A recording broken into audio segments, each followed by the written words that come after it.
പ്രത്യേകിച്ച് മുഖവരി ഒന്നും വേണ്ടാത്തൊരു നേതാവാണ് ഇന്ന് നമ്മുടെ ഒപ്പം ലീഡേഴ്സ് മോർണിംഗിൽ അതിഥി എത്തിയിരിക്കുന്നത്. മറ്റാരുമല്ല, കോൺഗ്രസ് നേതാവ് ശ്രീ എം ലിജു ആണ്. സ്നേഹത്തോടു കൂടി അദ്ദേഹത്തെ സ്വാഗതം ചെയ്യാം. Shri M Liju, good morning, സ്വാഗതം ഹലോ മലയാളത്തിലേക്ക്. Good morning. Good morning. Good morning. Shri M Liju, സുഖമായിട്ടിരിക്കുന്നു എന്ന് വിശ്വസിക്കുന്നു. പുതുവർഷത്തിന് ശേഷം ഇതേ ഒരു മാസം അവസാനിക്കാൻ പോവാണ്. എങ്ങനെയുണ്ട് ഈ ഒരു മാസമൊക്കെ, ഈ ഒരു വർഷം തുടങ്ങിയിട്ട് എങ്ങനെയുണ്ട്? നന്നായി പോകുന്നു. കുഴപ്പമില്ല, നന്നായി പോകുന്നു ശ്രീലക്ഷ്മി, നന്നായി. ഓക്കെ. ശ്രീ എം ലിജു, ഇനി കാര്യത്തിലേക്ക് വരികയാണെങ്കിൽ ബജറ്റ് പ്രഖ്യാപനമൊക്കെ കഴിഞ്ഞു. ഇപ്പം പിണറായി സർക്കാരിൻ്റെ അവസാനത്തെ ബജറ്റാണ്. ആ ബജറ്റ് ഇന്നലെ അവതരിപ്പിച്ച് കഴിഞ്ഞു. അതിനുശേഷമുള്ള ധനമന്ത്രിയുടെ പ്രതികരണം കേട്ടു, പ്രതിപക്ഷ നേതാവിൻ്റെ പ്രതികരണം കേട്ടു. ചർച്ചകളും വിശകലനങ്ങളും ഒക്കെ ആയിട്ടായിരുന്നു ഇന്നലത്തെ ഒരു ദിവസം തന്നെ പോയത്. ശ്രീ എം ലിജു, നടപ്പാക്കാൻ കഴിയാത്തൊരു ബജറ്റാണെന്നാണ് പ്രതിപക്ഷ നേതാവ് ഈ ബജറ്റ് അവതരണത്തിന് ശേഷം മാധ്യമങ്ങളോട് സംസാരിച്ചത്. പൂച്ച വെച്ച് കിടക്കുന്ന ഖജനാവുമായിട്ട് ഈ സർക്കാർ എന്ത് ചെയ്യാനാണെന്ന് ചോദിക്കുന്നു. പ്രതിപക്ഷത്തിൻ്റെ കണ്ണിൽ ഈ ബജറ്റിലുള്ള പിഴവുകളൊക്കെ എന്താണ് ശ്രീ എം ലിജു?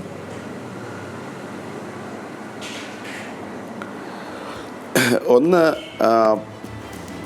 നമുക്കറിയാം ഈ ഒരു ഗവൺമെൻറ്റിൻ്റെ കാലാവധി അവസാന ഘട്ടത്തിൽ എത്തിച്ചേർന്നിരിക്കുന്നു. ഒരർത്ഥത്തിലൊരു കെയർ ടേക്കർ ഗവൺമെൻറ് എന്ന് തന്നെ പറയാം. മാർച്ച് ആദ്യ വാരത്തിൽ തിരഞ്ഞെടുപ്പ് പ്രഖ്യാപനം വന്നു കഴിഞ്ഞാൽ പിന്നെ ഈ ഒരു സർക്കാരിനെ സംബന്ധിച്ച് ഇലക്ഷൻ അടുത്തൊരു ഗവൺമെൻറ് അധികാരത്തിലെത്താൻ പോകുന്ന സമയത്ത് മാത്രം നിൽക്കുന്ന ഒരു ഇടക്കാല സർക്കാരാണ്. പക്ഷേ ഇവർ നടത്തിയിരിക്കുന്ന പ്രഖ്യാപനങ്ങൾ ഇപ്പോൾ ഒന്ന് നമുക്കറിയാം. ഇപ്പോൾ ശമ്പള പരിഷ്കരണം ഉദ്യോഗസ്ഥന്മാർ വർഷങ്ങളായിട്ട് ആവശ്യപ്പെട്ടുകൊണ്ടിരുന്ന അവരുടെ അവകാശമാണ് ശമ്പള പരിഷ്കരണം എന്നത്. ഗവൺമെൻറ്റിൻ്റെ ഈ 10 വർഷങ്ങളിൽ അവരത് നടപ്പിലാക്കിയില്ല. ഈ അവസാന ഘട്ടത്തിൽ ഇപ്പോൾ അവരൊരു ശമ്പള പരിഷ്കരണ കമ്മീഷനെ വെച്ചിരിക്കുന്നു. ശമ്പള പരിഷ്കരണ കമ്മീഷൻ റിപ്പോർട്ട് നൽകേണ്ടത് 3 മാസം കഴിഞ്ഞിട്ടാണ്. എന്തെങ്കിലും ആത്മാർത്ഥത ഈ വിഷയത്തിൽ കാണിച്ചിട്ടുണ്ടോ? കാരണം അത്തരത്തിലൊരു ശമ്പള പരിഷ്കരണം നടത്താനാണ് ആഗ്രഹമെങ്കിൽ തീർച്ചയായിട്ടും വളരെ മുമ്പേ തന്നെ കമ്മീഷനെ നിയോഗിക്കാമായിരുന്നു. കമ്മീഷൻ്റെ ശുപാർശകൾക്കനുസരിച്ച് സർക്കാർ ഉദ്യോഗസ്ഥന്മാർക്ക് ആ ശമ്പളത്തിൻ്റെ പ്രയോജനം, വർധനവിൻ്റെ പ്രയോജനം കിട്ടുന്ന രീതിയിൽ നടപടി സ്വീകരിക്കാമായിരുന്നു. അപ്പോൾ നടപടി സ്വീകരിക്കാനല്ല, അടുത്ത വരാനിരിക്കുന്ന നിയമസഭാ തെരഞ്ഞെടുപ്പിൽ ലക്ഷക്കണക്കിന് അല്ലെങ്കിൽ കേരളത്തിലെ വളരെ പ്രബലമായി നിൽക്കുന്ന ഉദ്യോഗസ്ഥ സമൂഹത്തിനോട് അവരുടെ അവകാശങ്ങൾ നിഷേധിച്ചതിനെക്കുറിച്ച് മറുപടി പറയേണ്ടി വരും എന്നതുകൊണ്ട് മാത്രം ഈ ഒരു പ്രഖ്യാപനം നടത്തുന്നു. നമുക്ക് ആത്മാർത്ഥത ഇവിടെ കാണാൻ സാധിക്കുന്നുണ്ടോ? ഇല്ല. രണ്ടാമത്തെ ഒരു പ്രധാനപ്പെട്ട പ്രശ്നം, ഇപ്പോൾ കഴിഞ്ഞ ബജറ്റിലെ തന്നെ ഫണ്ട് പദ്ധതികൾക്കായിട്ട് പണം വകയിരുത്തിയതിൽ ഇതുവരെ ചിലവഴിക്കപ്പെട്ടത് കേവലം 38% മാത്രമാണ്. ഒരു വർഷം കൂടി ഒരു ഗവൺമെൻറ്, ഒരു മാസം കൂടി മാത്രം യഥാർത്ഥത്തിൽ പൂർണ്ണാധികാരത്തോടെ പ്രവർത്തിക്കാൻ സാധിക്കുന്ന ഒരു സർക്കാർ കഴിഞ്ഞ ബജറ്റ് പ്രഖ്യാപനത്തിലെ 38% മാത്രം എക്സ്പെൻഡിച്ചറിനെ കുറിച്ച് എന്ത് വിശദീകരണമാണ് നൽകാൻ സാധിക്കുന്നത്? എന്നിട്ട് വീണ്ടും പുതിയ പദ്ധതികൾ പ്രഖ്യാപിക്കുന്നു, പുതിയ വകയിരുത്തലുകൾ പ്രഖ്യാപിക്കുന്നു. എന്തിനു വേണ്ടിയാണ്? ഇപ്പോൾ ജനങ്ങളുടെ മുമ്പിൽ ചെന്ന് കഴിയുമ്പോൾ ഞങ്ങൾ ഇന്ന പദ്ധതിക്ക് വേണ്ടി ഇത്ര മാറ്റി വച്ചിരിക്കുന്നു. ഒരു പുകമറ സൃഷ്ടിക്കുക എന്നതിനപ്പുറത്ത് പ്രവർത്തനങ്ങളിൽ ആത്മാർത്ഥത കാണാൻ സാധിക്കുന്നില്ല. കൂടാതെ ബജറ്റ് എസ്റ്റിമേറ്റ് നമുക്കറിയാം. ഇപ്പോൾ 2,42,000 കോടി രൂപയുടെ വികസന പ്രവർത്തനങ്ങൾ നടത്തും എന്നുള്ളതാണ് ഇവർ പ്രൊജക്റ്റഡ് ഇതായിട്ട് പറഞ്ഞുകൊണ്ടിരിക്കുന്നത്. എങ്ങനെയാണ്? വരുമാന മാർഗത്തെക്കുറിച്ച് എന്തെങ്കിലും ഒരു അർത്ഥമുണ്ടോ? കടത്തെ സംബന്ധിച്ച് സംസ്ഥാനം 6 ലക്ഷം കോടി രൂപയുടെ കടക്കണിയിലാണ്. അതിൽ 3 ലക്ഷത്തിൽ പരം കോടി രൂപ എന്ന് പറയുന്നത് ഔട്ട് ഓഫ് ബഡ്ജറ്റ് ബൊറോയിങ് ആണ്. നേരത്തെ കിഫ്ബി പോലെയുള്ള ഏജൻസികളുമാണ് നിൽക്കുന്നത്. അപ്പോൾ എന്ന് പറഞ്ഞാൽ വൻതോതിൽ കടം വാങ്ങുക, സംസ്ഥാനത്തെ കടക്കണിയിലാക്കുക, എന്നാൽ വരുമാന വർധനവിന് ആവശ്യമായ പദ്ധതികൾ വിഭാവനം ചെയ്യുന്നില്ല. അപ്പോൾ ക്രിയാത്മകമായ പദ്ധതികളില്ല. 2 പ്രഖ്യാപനങ്ങളിൽ ആത്മാർത്ഥതയില്ല. മുൻകാല ബജറ്റിലെ പ്രവർത്തനങ്ങളെ സംബന്ധിക്കുന്ന അതിൻ്റെ പെർഫോമൻസ് ഓഡിറ്റ് കൃത്യമായി നടക്കുന്നില്ല. അപ്പോൾ അങ്ങനെ ഇതൊരു കബളിപ്പിക്കൽ ബജറ്റാണ് എന്നുള്ളതാണ് ഞങ്ങൾ മുന്നോട്ട് വെക്കുന്ന ഏറ്റവും സുപ്രധാനമായ വിമർശനം. ശ്രീ എം ലിജു, ഇതിൻ്റെ കൂടെ തന്നെ ഞാനൊരു കാര്യം ചോദിക്കട്ടെ. ഇപ്പം ഈ അങ്ങ് പറഞ്ഞ പോലെ സംസ്ഥാനത്തിൻ്റെ ധനസ്ഥിതി പറയുന്നില്ല. ഒപ്പം തന്നെ ഇപ്പം ഈ സർക്കാർ ജീവനക്കാരുടെ DA കുടിശ്ശിക അടക്കം കൊടുക്കാനുള്ളൊരു നടപടി, അതുപോലെ ശമ്പള കമ്മീഷനെ വെച്ചിരിക്കുകയാണ്. നോക്കൂ ശ്രീ എം ലിജു, ഈ ശമ്പള കമ്മീഷന് 3 മാസമാണ് നൽകിയിരിക്കുന്ന കാലാവധി. ഇത് ഇത്ര വേഗം നടക്കുന്ന ഒരു പ്രോസസ്സാണോ? ഇത് കാര്യമായിട്ട് ഇതൊരു വലിയൊരു എക്സസൈസ് അല്ലേ? ഇത് പഠിച്ച് വിലയിരുത്തി കാര്യങ്ങളൊക്കെ അറിഞ്ഞ് ചെയ്തു വരാൻ 3 മാസം മതിയാകുമോ? ഞാനതാണല്ലോ തുടക്കത്തിൽ തന്നെ പറഞ്ഞത്. അതായത് ഏറ്റവും സുപ്രധാനമായൊരു പ്രഖ്യാപനം എന്ന രീതിയിൽ അവതരിപ്പിക്കപ്പെട്ട ഒന്നിനെക്കുറിച്ചുള്ള വസ്തുതയാണ് സേതുലക്ഷ്മി പറഞ്ഞത്. അതായത് 3 മാസത്തിൽ യഥാർത്ഥത്തിൽ 3 മാസം കൊണ്ടൊരു ശമ്പള പരിഷ്കരണ കമ്മീഷൻ റിപ്പോർട്ട് നൽകാൻ സാധിക്കുമോ? ഇൻ കേസ് അതല്ല നടത്തി എന്ന് തന്നെ കരുതുക, ഈ ഗവൺമെൻറ്റിന് ഈ ശമ്പള പരിഷ്കരണവുമായി ബന്ധപ്പെട്ട് നടക്കുന്ന ആനുകൂല്യ വിതരണം നടത്താൻ സാധിക്കും. അപ്പോൾ അടുത്തൊരു ഗവൺമെൻറ്റിൻ്റെ വരാനിരിക്കുന്നൊരു ഗവൺമെൻറ്റിൻ്റെ മേലുള്ള ഒരു ഒരു ഒരു ഒരു ബാധ്യത എന്നല്ല, അത്തരത്തിൽ ചെയ്യേണ്ടത് തന്നെയാണ്, ശമ്പള പരിഷ്കരണം നടക്കേണ്ടത് തന്നെയാണ്, അതിൽ സംശയമൊന്നും തന്നെ വേണ്ട. പക്ഷെ അടുത്ത സർക്കാരിനെ ചെയ്യാൻ സാധിക്കൂ. ഈ സർക്കാരിന് എന്തുകൊണ്ട് ഈ ഒരു പ്രഖ്യാപനം ഇപ്പോൾ നടത്തി, ഇതുവരെ നടത്താത്ത പ്രഖ്യാപനം നടത്തിയതിൻ്റെ കാര്യം എന്ന് പറഞ്ഞാൽ, ഉദ്യോഗസ്ഥരോട് തെരഞ്ഞെടുപ്പ് സമയത്ത് പറയണം, ഞങ്ങൾ ശമ്പള പരിഷ്കരണം നടത്താൻ വേണ്ടി കമ്മീഷനെ വെച്ചിട്ടുണ്ട്, കിട്ടും. യഥാർത്ഥത്തിൽ കിട്ടാൻ വേണ്ടി എന്തെങ്കിലും നടപടി ചെയ്തിട്ടുണ്ടോ? ഇല്ല. അവിടെയാണ് ഈ ആത്മാർത്ഥതാരാഹിത്യം നമുക്ക് കാണാൻ സാധിക്കുന്നത്. ഒരു വിഷനില്ല, സംസ്ഥാനത്തിൻ്റെ വരുമാന വർധന വേണ്ടി ഒരു കാഴ്ചപ്പാടില്ല, എല്ലാം കടമെടുപ്പിൽ ബേസ് ചെയ്താണ് മുന്നോട്ട് പോകുന്നത്. അല്ലാതെ ഒരു ഒരു ഒരു സംസ്ഥാനത്തിൻ്റെ നികുതി വരുമാനവും നികുതിയേതര വരുമാനവും ഇന്നലെ ഈ തരത്തിലുള്ള വിമർശനങ്ങളൊക്കെ വന്ന ഘട്ടത്തിൽ സംസ്ഥാനത്തിന്റെ ധനസ്ഥിതി എന്താണ് എന്ന് വ്യക്തമാക്കുന്ന രീതിയിൽ ഒരൊറ്റ പരാമർശം ഇല്ലല്ലോ.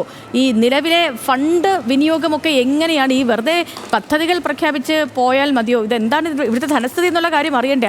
അതുമായി ബന്ധപ്പെട്ട ഒരൊറ്റ പരാമർശം ഇല്ലല്ലോ എന്ന് ചോദിക്കുമ്പോഴൊക്കെയും ധനമന്ത്രി പറഞ്ഞത് ഇതിപ്പോൾ കഴിഞ്ഞ സർക്കാരിൻ്റെ അവസാന വേളയിൽ ഈ ബജറ്റ് അവതരിപ്പിക്കുമ്പോൾ അന്ന് പ്രതിപക്ഷ നേതാവായിരുന്ന രമേശ് ചെന്നിത്തലയും ചോദിച്ചത് ഇതൊക്കെ തന്നെയായിരുന്നു. പക്ഷേ ഈ സർക്കാർ തന്നെ അധികാരത്തിൽ വന്നില്ലേ, അതേപോലെ തന്നെയേ ഇതും ഉള്ളൂ എന്നാണ്. അത്രയും കോൺഫിഡൻസ് ഉണ്ട് ഇപ്പോഴത്തെ ബജറ്റ് അവതരണ ശേഷവും സർക്കാർ.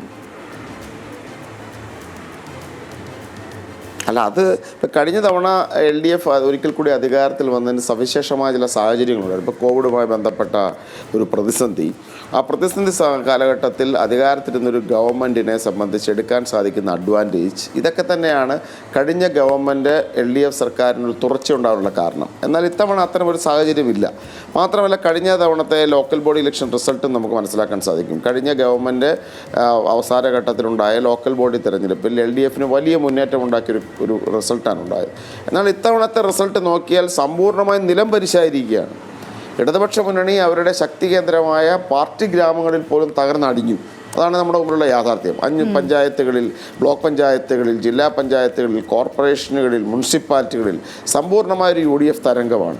അപ്പോൾ അതുകൊണ്ട് തന്നെ ഒരു LDF തുടർച്ച എന്നത് ഒരിക്കലും നടക്കാൻ കഴിയാത്ത ഒന്ന് തന്നെയാണ്. ഇപ്പോൾ ധനസ്ഥിതിയെ സംബന്ധിച്ച് ഇപ്പോൾ പറഞ്ഞു. ഇപ്പോൾ നിലവിലുള്ള സാമ്പത്തിക അവലോകന റിപ്പോർട്ട് പ്രകാരം പൊതുക്കടം 12.6% നിന്നും 15.68% പൊതുക്കടം ഉയർന്നിരിക്കുകയാണ്. അതോടൊപ്പം തന്നെ പൊതുകടവും ആഭ്യന്തര വളർച്ചയും തമ്മിലുള്ള അന്തരം അതിപ്പോൾ 24.83 25% പോകുന്നു. 25% എന്ന് പറഞ്ഞു കഴിഞ്ഞാൽ വളരെ പ്രതിസന്ധിയാണ്.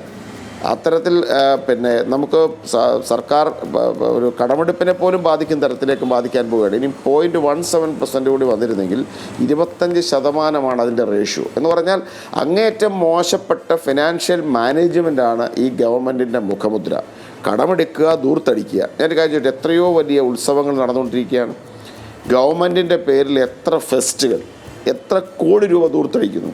എന്നാൽ ആദിവാസികൾക്കുള്ള സഹായമില്ല. വന്യജീവി ആക്രമണത്തിനെതിരായിട്ട് കഴിഞ്ഞ തവണ 72 കോടി രൂപ വകയിരുത്തിയിട്ട് ചിലവഴിച്ചത് കേവലം 42 കോടി രൂപ മാത്രമാണ്. ചിലവഴിച്ചിട്ടേ ഇല്ല. അപ്പോൾ അതോടൊപ്പം തന്നെ ആശുപത്രികളിലൊക്കെ തന്നെ നമുക്ക് പൊതുജനാരോഗ്യത്തിൻ്റെ മേഖലയുടെ അവസ്ഥ അതിദയനീയമാണ്. ഇന്നലെ തന്നെ കഴിഞ്ഞ ദിവസങ്ങളിൽ നമ്മൾ കാണുന്നു, നിലവിളിക്കുന്ന ഒരു മനുഷ്യനെയാണ് കാണുന്നത്. 2 കുഞ്ഞുങ്ങളുടെ ഒരു പിതാവ് ചികിത്സ ലഭിക്കാതെ നിൽക്കുകയാണ്. കൈക്ക് പ്ലാസ്റ്റർ ഇട്ടാൻ പോകുന്ന കുഞ്ഞിൻ്റെ കൈ മുറിച്ചു മാറ്റുന്ന അവസ്ഥയാണ്. കത്രിക വയറ്റിൽ വെച്ചിട്ട് ഓപ്പറേറ്റ് ചെയ്യുന്ന അല്ലെങ്കിൽ കുത്തിക്കെട്ടി ആളുകളെ പറഞ്ഞു വിടുന്ന സാഹചര്യം നിലനിൽക്കുകയാണ്. മരുന്നില്ലാത്ത അവസ്ഥയുണ്ട്. ഓപ്പറേഷൻ തിയേറ്ററിലൊക്കെ ആവശ്യമായ ഏറ്റവും അനിവാര്യമായിരിക്കുന്ന ഉപകരണങ്ങളില്ലാത്ത അവസ്ഥയുണ്ട്. ഡോക്ടർ ഹാരിസ് ഇറക്കലിനെ പോലെ ഒരു ഡോക്ടർക്ക് പരസ്യമായി ജനങ്ങളോട് സംസാരിക്കേണ്ടി വന്നു. ഇതൊക്കെയാണ് സ്ഥിതി. ഇവിടെ എങ്ങും ചിലവഴിക്കാൻ പണമില്ല. അതേസമയം ഇവരുടെ മുൻഗണനാക്രമങ്ങൾ വ്യത്യസ്തമാണ്. ഒരു ഗവൺമെൻറ്റിനെ സംബന്ധിച്ച് അവർക്കൊരു മുൻഗണനാക്രമം ഉണ്ടാകണം ചിലവഴിക്കൽ, ക്ഷേമ പദ്ധതികളിലെല്ലാം തന്നെ. അത് ഇവർക്കില്ല. 2500 രൂപ പെൻഷൻ നൽകുമെന്ന് പറഞ്ഞ് അധികാരത്തിലൊരു ഗവൺമെൻറ്റാണ്. എന്താണ് സ്ഥിതി? തൊട്ട് മുമ്പാണ് 400 രൂപ, 1600 രൂപയായി 2000 രൂപയാക്കിയത് പോലും ഈ പഞ്ചായത്ത് ഇലക്ഷന് തൊട്ട് മുമ്പാണ്. ഇപ്പോൾ വർധനയെക്കുറിച്ച് സംസാരിക്കുന്നുമില്ല. അപ്പോൾ ഇവർ വാഗ്ദാനങ്ങൾ നൽകി അത് പാലിച്ചില്ല. മുൻ ബജറ്റ് പ്രഖ്യാപനങ്ങളൊക്കെ തന്നെ ജലരേഖകളായി മാറി. ധനവിനിയോഗം ഉണ്ടായില്ല. വകയിരുത്തിയ പണം പോലും ചിലവഴിച്ചില്ല. മുൻഗണനാക്രമങ്ങളിൽ വലിയ തോതിലുള്ള വീഴ്ച. ഇത് ശമ്പള പരിഷ്കരണ കമ്മീഷൻ പോലെയുള്ള പൊള്ളയായ പ്രഖ്യാപനം നടത്തി ജനങ്ങളുടെ കണ്ണിൽ പൊടിയിടാൻ ശ്രമിക്കുന്നു. ഇതൊരു കാപട്യമാണ്. ശ്രീ എം ലിജു വ്യക്തമാണ്. ശ്രീ ലിജു, ഇപ്പം ഈ ബജറ്റ് സമ്മേളനത്തിൽ പ്രതിപക്ഷം പങ്കെടുത്തെങ്കിലും സമരത്തിൽ കൂടിയാണ്. ശബരിമല വിഷയത്തിൽ അടിയന്തര പ്രമേയത്തിന് പ്രതിപക്ഷം തയ്യാറാകുന്നില്ലെന്നാണ് സർക്കാർ പറയുന്നത്. എന്തുകൊണ്ടാകും ശബരിമല വിഷയത്തിൽ ഒരു അടിയന്തര പ്രമേയ ചർച്ചയ്ക്ക് പ്രതിപക്ഷം തയ്യാറാകട്ടെ ശ്രീ ലിജു? ചർച്ചയല്ലല്ലോ ആവശ്യം. നമുക്കറിയാം, ഇപ്പം നമ്മൾ നിയമസഭാ വേദിയിൽ പിന്നെ ശബരിമല വിഷയം ചർച്ച ചെയ്യുക എന്നതിനപ്പുറത്ത് നടപടിയാണെന്ന് പറഞ്ഞാൽ ഇത് പലതവണ ചർച്ച ചെയ്യപ്പെട്ട് കഴിഞ്ഞാണ്. ശബരിമല മുൻപും ചർച്ച ചെയ്തു. ഇപ്പോൾ ജയിലിൽ കിടക്കുന്നവർ CPM രണ്ട് പ്രധാനപ്പെട്ട നേതാക്കന്മാരാണ്, പത്മകുമാറും വാസുവും. ഇതുവരെ ഒരു നടപടി എടുത്തിട്ടില്ല. ജയിലിൽ കിടക്കുന്ന ഓരോ പ്രതികളും, അതായത് അവർക്കുള്ള സ്റ്റാറ്റ്യൂട്ടറി ബെയിൽ, അതായത് 90 ദിവസത്തിനകം കുറ്റപത്രം സമർപ്പിച്ചില്ലെങ്കിൽ ജാമ്യം കിട്ടും എന്ന ഒരു വ്യവസ്ഥ ഉപയോഗിച്ചുകൊണ്ട് നിരവധി പ്രതികൾ പുറത്തു വന്നുകൊണ്ടിരിക്കുകയാണ്. സ്പെഷ്യൽ ഇൻവെസ്റ്റിഗേഷൻ ടീം ഹൈക്കോടതിയുടെ മേൽനോട്ടത്തിലുള്ളത് കൊണ്ട് മാത്രമാണ് പത്മകുമാറും വാസു അറസ്റ്റിലായത്. പക്ഷേ സ്പെഷ്യൽ ഇൻവെസ്റ്റിഗേഷൻ ടീമിനൊരു റിപ്പോർട്ട് സമർപ്പിക്കാൻ സാധിക്കുന്നില്ല. അതുകൊണ്ട് തന്നെ ജയിലിൽ കിടക്കുന്ന പ്രതികൾ ഓരോരുത്തരായി ജാമ്യം കിട്ടി പുറത്തു വന്നുകൊണ്ടിരിക്കുന്നു. അപ്പോൾ അതിനെ സംബന്ധിച്ച് ചർച്ച ചെയ്തുകൊണ്ട് മാത്രം എന്നാണ് കാര്യം.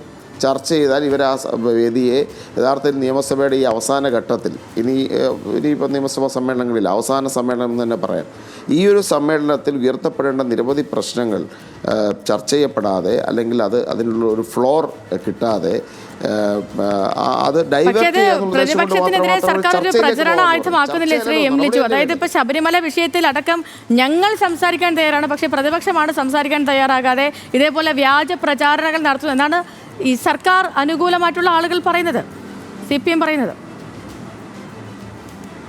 ഒരിക്കലുമല്ലല്ലോ. നമുക്കറിയാമല്ലോ, ഇപ്പം ശബരിമലയിൽ ജനങ്ങളുടെ മുമ്പിൽ കാര്യങ്ങൾ വ്യക്തമല്ലേ. എന്തുകൊണ്ട് CPM, ഞാൻ പറയാം, പയ്യന്നൂരിൽ ഫണ്ട് തട്ടിപ്പ് ആരോപണം ഉന്നയിച്ച V കുഞ്ഞികൃഷ്ണൻ എന്ന് പറയുന്ന CPM ജില്ലാ കമ്മിറ്റി അംഗത്തെ അദ്ദേഹം നാവ് വായിലിടുന്നതിന് മുൻപ് തന്നെ പാർട്ടിയിൽ നിന്ന് പുറത്താക്കി. അദ്ദേഹത്തിൻ്റെ വീടിൻ്റെ മുമ്പിൽ CPM പ്രവർത്തകർ പടക്കം പൊട്ടിച്ചു, പ്രതിഷേധ പ്രകടനങ്ങളുണ്ടായി. അദ്ദേഹത്തിന് വേണ്ടി മുദ്രാവാക്യം വിളിച്ച ഒരു മനുഷ്യൻ്റെ വീട്ടിനകത്ത് കയറി അയാളുടെ വാഹനം കത്തിച്ചു. പക്ഷേ ശബരിമല സ്വർണ്ണക്കള്ളക്കടത്ത് കേസിൽ ഏറ്റവും കുപ്രസിദ്ധമായ പങ്ക് വഹിച്ച പത്മകുമാറും വാസു CPM രണ്ട് പ്രമുഖ നേതാക്കന്മാരാണ്. ഇവർ ജയിലിലാണ്. ഇവർക്കെതിരെ CPM നടപടി സ്വീകരിക്കാൻ തയ്യാറാവുന്നില്ല. അപ്പം നടപടി സ്വീകരിച്ചിട്ടല്ലേ ചർച്ച. ഇതേ കാര്യം ഇത് എത്രയോ ദിവസമായി കേരളം ചർച്ച ചെയ്യപ്പെടുന്ന ഈ വിഷയങ്ങളിൽ ഒരിക്കൽ കൂടി ഈ വിഷയങ്ങൾ വരിക, പുകമറ സൃഷ്ടിക്കുക എന്നതിനപ്പുറത്ത് നടപടിയാണ് ആവശ്യം. അതുകൊണ്ടാണ് പ്രതിപക്ഷം പറഞ്ഞത് നിങ്ങൾ ആക്ഷൻ എടുക്കുക. അതുകൊണ്ടാണ് ഞങ്ങൾ ജനങ്ങൾക്ക് മുമ്പാകെ വളരെ കൃത്യമായി എല്ലാവർക്കും ബോധ്യപ്പെട്ട കാര്യമല്ലേ. ഇപ്പം പത്മകുമാരനും വാസുവും പുണ്യാളന്മാരാണെന്ന് ഇവർക്ക് പറയാൻ സാധിക്കുമോ? അപ്പം നടപടി എടുക്കുക. അതുകൊണ്ടാണ് ഞങ്ങൾ അത്തരത്തിൽ ഒരു നിലപാട് വ്യക്തമാണ്. ശ്രീ ലിജു, ഒരു കാര്യം കൂടി ചോദിച്ച് അവസാനിപ്പിക്കാം. ഇപ്പം ഈ കുറച്ച് നാളുകളായിട്ട് ശശി തരൂരിൻ്റെ വിഷയം മാധ്യമങ്ങളടക്കം നിരന്തരം ചർച്ച ചെയ്തുകൊണ്ടൊക്കെ ഇരുന്നതായിരുന്നു. ഇപ്പോൾ ഇന്നലെ അദ്ദേഹം AICCയെ കണ്ടു. ഇക്കാര്യം പ്രശ്നങ്ങളൊക്കെ എന്തെങ്കിലുമൊക്കെ പ്രശ്നങ്ങൾ ഉണ്ടെങ്കിൽ തന്നെ അതൊക്കെ പറഞ്ഞ് എല്ലാം തീർപ്പാക്കിയിട്ടുണ്ട്. തിരഞ്ഞെടുപ്പ് പ്രചാരണത്തിനടക്കം സജീവമാക്കണമെന്ന് രാഹുൽ ഗാന്ധി തരൂരിന് നിർദ്ദേശം നൽകിയതായും അറിയുന്നുണ്ട്. പക്ഷേ ഇന്നിപ്പം വന്ന വാർത്ത അനുസരിച്ച് തരൂർ വിഷയത്തെ ഗൗരവപൂർവ്വം കൈകാര്യം ചെയ്യണമെന്ന് KPCC AICCയോട് ആവശ്യപ്പെട്ടു എന്നുള്ളതാണ്. അപ്പോൾ ഈ തരൂർ വിഷയത്തിൽ എന്താണ് അങ്ങയുടെ ഒരു അഭിപ്രായം എന്താണ്? ഈ തരൂർ വിഷയമെന്ന് പറയുന്ന ആ പദാവലിയോട് തന്നെ എനിക്ക് വിയോജിപ്പാണ്. കാരണം ശശി തരൂർ നമ്മുടെ രാജ്യത്തെ തന്നെ ഏറ്റവും ഉന്നതനായ ഒരു രാഷ്ട്രീയ നേതാവാണ്. രാഷ്ട്രീയ നേതാവിനപ്പുറത്തൊരു സ്റ്റേറ്റ്സ്മാനാണ്. അപ്പോൾ അദ്ദേഹത്തെ പോലെ ഒരാൾക്ക് അദ്ദേഹത്തിന് കോൺഗ്രസ്സിൽ വലിയ പ്രാധാന്യമാണ് കൊടുക്കുന്നത്. അതോടൊപ്പം തന്നെ സംഘപരിവാറിനെതിരായ ആശയ പോരാട്ടത്തിൽ അദ്ദേഹം നൽകിയിട്ടുള്ള സംഭാവനകളും ചില്ലറയല്ല.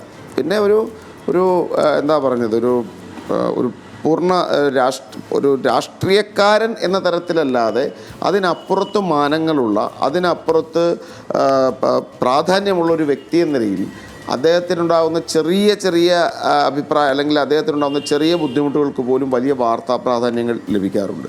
പക്ഷേ അദ്ദേഹം അതുകൊണ്ട് തന്നെ അദ്ദേഹത്തിൻ്റെ അടിസ്ഥാന മൂല്യങ്ങൾ ഒരിക്കലും അദ്ദേഹം ഒരു വിട്ടുവീഴ്ച ചെയ്തിട്ടില്ല. ഇപ്പോൾ എന്തെങ്കിലും നല്ല അഭിപ്രായങ്ങളോ അദ്ദേഹത്തിൻ്റെ ദേശീയ നേതൃത്വത്തിനോട് പറയാനുണ്ടായിരുന്നെങ്കിൽ ദേശീയ നേതൃത്വം അതിന് അവസരം നൽകി. കോൺഗ്രസിൻ്റെ ഏറ്റവും ഉന്നതമായ നേതൃത്വം മല്ലികാർജ്ജുന ഖാർഗെയും ശ്രീ രാഹുൽ ഗാന്ധിയും അദ്ദേഹത്തോട് സംസാരിച്ചു. അദ്ദേഹം വളരെ കൃത്യമായിട്ട് പറയുകയുണ്ടായി, അദ്ദേഹത്തിൻ്റെ പ്രതിബദ്ധത ഈ രാജ്യത്തോടും മതേതര മൂല്യങ്ങളോടും ഇന്ത്യൻ നാഷണൽ കോൺഗ്രസിനോടുമാണ്.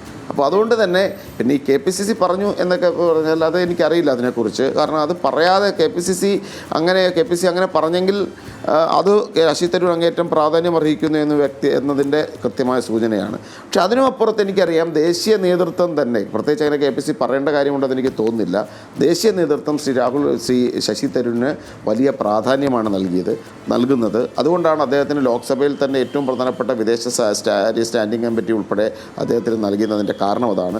കോൺഗ്രസിൻ്റെ ഒരു അനിവാര്യനായ നേതാവാണ് ശ്രീ ശശി തരൂർ. ഇന്ത്യൻ സമൂഹത്തിനും കേരള സമൂഹത്തിനും അദ്ദേഹത്തെ ആവശ്യമുണ്ട്. ഈ രാജ്യത്തെ മതേതര സമൂഹത്തിനും അദ്ദേഹത്തെ ആവശ്യമുണ്ട്. ഓക്കെ, വ്യക്തമാണ്. ശ്രീ എം ലിച്ചൊപ്പം ഒരുപാട് സന്തോഷം ഞങ്ങൾക്കൊപ്പം ജോയിൻ ചെയ്ത്. ഞങ്ങൾക്ക് നല്ലൊരു ദിവസം കൂടി ആശംസിക്കുകയാണ്. സന്തോഷം. ഓക്കെ, സന്തോഷം.